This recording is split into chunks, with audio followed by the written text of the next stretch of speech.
used to think, well, the Dark Ages, we don't know what that is. We realised that they invented the Dark Ages and just put that in there to push a whole bunch of stuff back in the past. And we realised, some of history might be wrong, but no, it's all fabricated. The whole lot is fabricated. An interesting thing is the architecture we find all around the world, in all of our cities, that old Gothic style architecture, incredibly intricate design, and people look at it and say, oh, that's just the way they did things in the old days.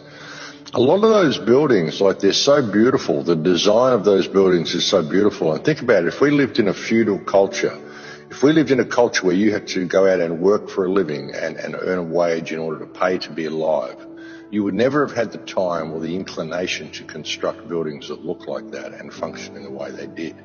These buildings were created as artistic statements. I mean, they were functional, they were power sources, they were generators. They used to generate their own free electricity, all sorts of things. But they were constructed in such a way that the beauty was a part of it. You just wanted to celebrate what you were creating. We don't do that sort of stuff anymore.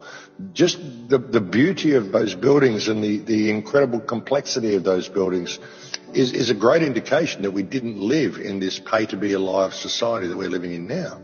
Tartaria was all over the world. It was an advanced culture that had free energy. It was based on etheric energy, and it existed up until around about 200 to 250 years ago. We think even the earliest would be about the mid-1700s. It maybe was destroyed, possibly even a little bit later than that. And around about 1880, the late 1800s, they repopulated the world with children. And then they taught them whatever history they wanted. And you've got to wonder where all the children came from. Just look up foundling homes and foundlings and orphan trains across the United States, across Europe. They were everywhere, children everywhere. A couple of years ago, I was reporting on all this sort of stuff.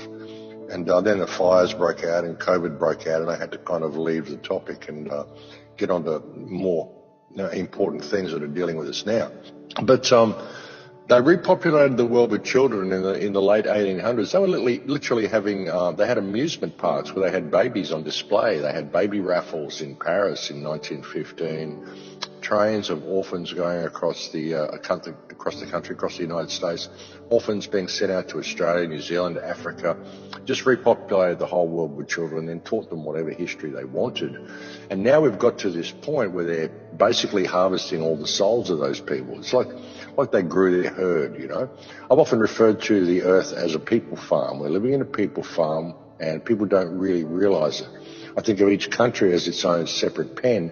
And what they've done now at the end, this is harvest time and they're stock taking. They've closed all their pens, they're doing their stock take and they're harvesting all those souls that they can get, leading them into the mainframe. And it's a natural progression from what happened in Tartaria. I mean, this would be the complete loss of human consciousness if they were able to lead us in there and actually able to get away with this. It will be the end of humanity. But when you really look at what we had, I mean, it's incredibly inspiring to see the art and to see the ancient history that's right there in our own cities if you just go out and look around your city with the right eyes.